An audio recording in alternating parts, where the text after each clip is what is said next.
My mentor is Eric Chapman. The reason why is my mentor because I looked at his life personally and I asked myself, like, would I want that too? And the answer was yes. So Eric's my mentor, not just because he taught me everything about business, but because he taught me how to be a man and a good person. I think what's really important when you're looking for a mentor is you're gonna have mentors in different aspects of your life. My biggest mentor has always been Gary Polson. He is a big proponent of female entrepreneurs, and he actually took me to my very first time management course that he'd taken several times before, and he sat in that classroom with me the entire day and retook the course with me, didn't just send me to it. And so I've always respected Gary and his principles as a father, a husband, a business owner, and an entrepreneur. So I'm very fortunate in that I have a number of mentors. One that comes to mind is Bob Ficasio. He took me under his wing when I was in my early 20s and was extremely successful in business and in life. I ultimately wanted to head in that direction, so he's been a massive help for me over the years, and certainly now I talk to Gary Polson and Vera Quinn. They have a lot of wisdom that I'm trying to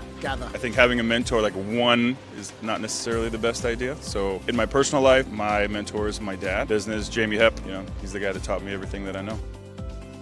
The best way to find a mentor is to get really laser focused on what a life well lived looks like to you and find people in that world that you can look up to and that you have access to. A great way to get a mentor, if you don't know someone personally who's in the field that you want coaching in, is use your resources. LinkedIn, social media, you name it. And don't ever feel like you're being a burden when you're reaching out to someone to mentor you, because people enjoy helping other people. And so if someone's choosing to connect with you and to help you and guide you, they're actually getting something out of it. They say teaching is learning twice, and I believe that's the same with mentoring.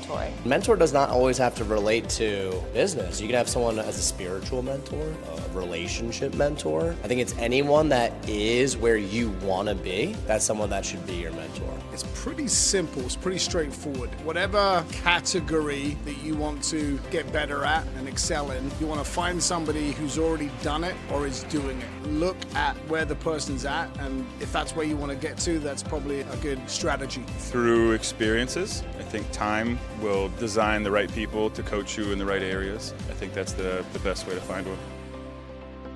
One great piece of advice I got while I was interviewing was to ask this question. If I'm the guy, if I come in early, I stay late, I give it 100%, where can I be in this company a year from now, 5 years from now, 10 years from now?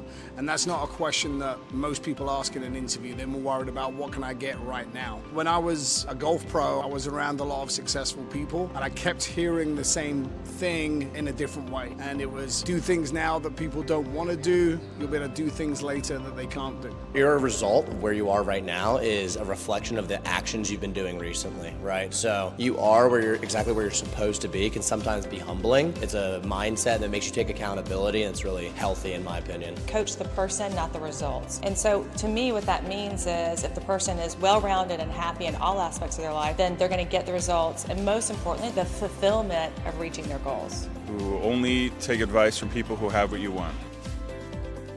I would say yes. I would say fail forward. It's really hard to beat somebody that won't give up. If I'm going to be your mentor, I'm going to push you to be your best. I'd want to know their goals and what they really want, because if you really want a coach or a mentor, I should say, that's really good for you is someone that tells you what you need to hear, not what you want to hear. And I'm definitely going to do that. So I would recommend, make sure you know what you're asking for. I'm a big believer that personal discipline provides professional success. So if someone approached me about being their mentor, the first question I'd ask is, what are their daily habits? What are they choosing to influence themselves with? What are they feeding their brain? There's an old saying that your brain is a garden, and you can either let it run wild or you can choose what you plant in it and manicure it and take care of it. And so if I was going to mentor someone, I would want to make sure that they had the personal discipline necessary to follow through with the things that they needed to do to make positive changes in their life. I would ask them why, what are they looking to accomplish? And then I would figure out if I'm qualified to help them in that area, what their goals are, and ultimately how much effort and focus they're willing to put in, and I would be very honest with them. I think as people become more successful, they're very open to helping out others who are eager to work hard, to learn, and to better themselves.